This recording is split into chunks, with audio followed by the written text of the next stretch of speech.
I've always thought about SoundCloud as the place you go to have a deeper relationship with whichever artist that you enjoy listening to. I think I heard you say passive before. If you think about some of these other platforms where you just have maybe headphones in your ear and you're doing work or something, or you're in the car driving, but like if you're a true fan of somebody, you want to support them.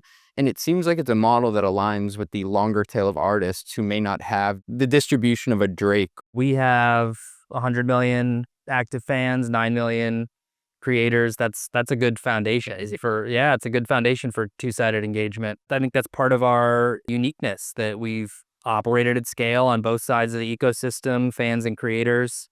And it's something that the other platforms who touched on it, they don't fully replicate. Maybe they do part of it, but they don't replicate what we do on both sides of the marketplace. Streaming services like Spotify or Apple Music, they have massive listener reach, but they have limited direct relationships with artists. Labels and artist management companies, they have deep relationships with artists, but they don't have their own fan-facing platform. We're on a podcast right now. We're going direct to people. There isn't, a label in between us. I think it allows you to have a relationship that feels more organic with whoever's supporting it. Yeah, you don't need to go through a distribution channel and be told by somebody else what your fans and listeners think of you. Anecdotally, I've heard that touring plays a huge part in how artists make money today.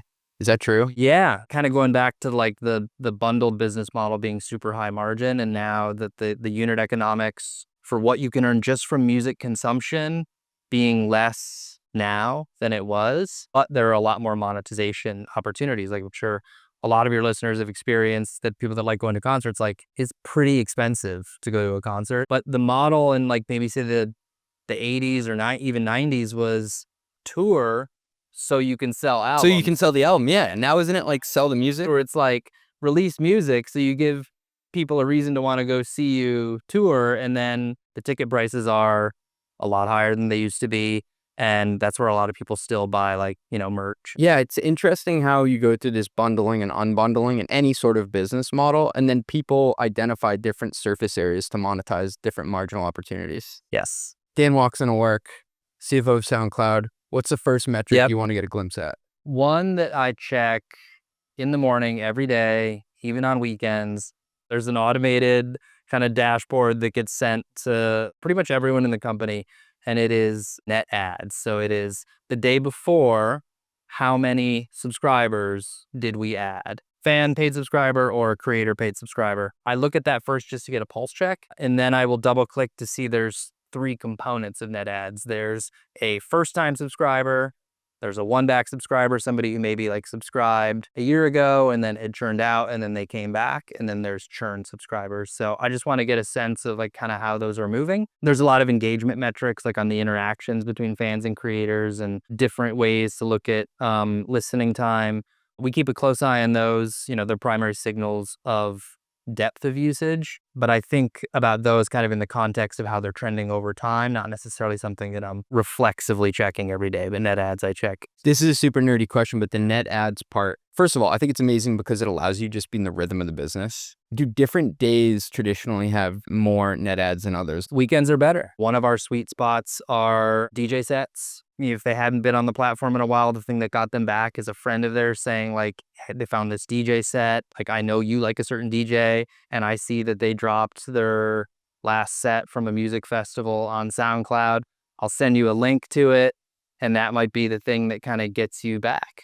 Daily active users versus monthly active users. Yep. Which one is more important to you? I think of it as a funnel. Semi-annual active users, quarterly active users, monthly active users, weekly active users, daily active users. We're not picking necessarily one to optimize for, but we do look closely kind of at the ratios of those. What's fun is, when we have a go-to-market or some comms around a big product launch or a product feature, is seeing which ones get inflected or not. So we were talking to Rama Katkar, CFO of Notion, and what she was saying is that they've done campaigns in the past that you can't even predict how good they'll do, and they pop off. They did something where basically you could create your own emoticon of your face within Notion, and it went nuts. She didn't have that in our forecasting model. I'm sure there are exogenous events that happen with artists, with DJ sets with, I think we just had Coachella. That just happened. I'm sure there are things like that on the calendar that will happen that cause things to go up or down. Yeah, you get pops from viral moments. It's sad, but you get a pop if an artist passes away. I've been looking for a way to work Lil Peep into my podcast for years now, so rest in peace. Heard him first on SoundCloud. LTV, lifetime value. Yeah. Do you think about LTV on both sides of the platform? Like all direct-to-consumer subscription businesses, we need to have a deep understanding of our sales funnel. All the way at the top of the funnel may be like, the very tip top could just be like impressions from a campaign, app installs, to they signed up, to they took a trial of, a free trial to experience the benefits of being a paid subscriber, the interactions that they have on the homepage. What does week one retention, month one retention look like, all the way down to kind of build your retention curves over a period of time. We're talking cohorts here. Yeah, we're talking cohorts. Optimizing those is the name of the game in any direct-to-consumer subscription business. We're refreshing them all the time, but we're really scrutinizing them on a monthly basis. And certainly anytime we're doing a reforecast or a budgeting season, we're deeply analyzing it from like a cohorted retention perspective. If you want to hold a marketing team accountable for maybe something higher up in the funnel, and the product team who's working on like, how do we make the homepage and the discovery page more engaging and more personalized for people, you would expect maybe those product things to have an improvement on week one retention, month one retention, whereas maybe marketing is more about like, hey, let's get more people to have familiarity and exposure to the app. Maybe the first thought you had when you started a tech company wasn't about scenario modeling or runway management or the fine print of an S1. I love a good S1. That's not where the magic happens. It's more fun to build something new, design your quarter zip, or network with VCs. But what if you got your financials right early, long before your investors started asking for it? There's no limit to how far you can go and how many headaches you could stave off. Now, that's where EY comes in. EY has been a part of Silicon Valley since, well, it was just a valley. And it's helped some of the most successful names in tech go from startup to exit to mega cap.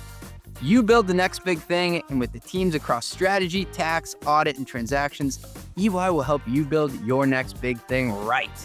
Learn more at ey.com/tech startups. That's ey.com/tech startups.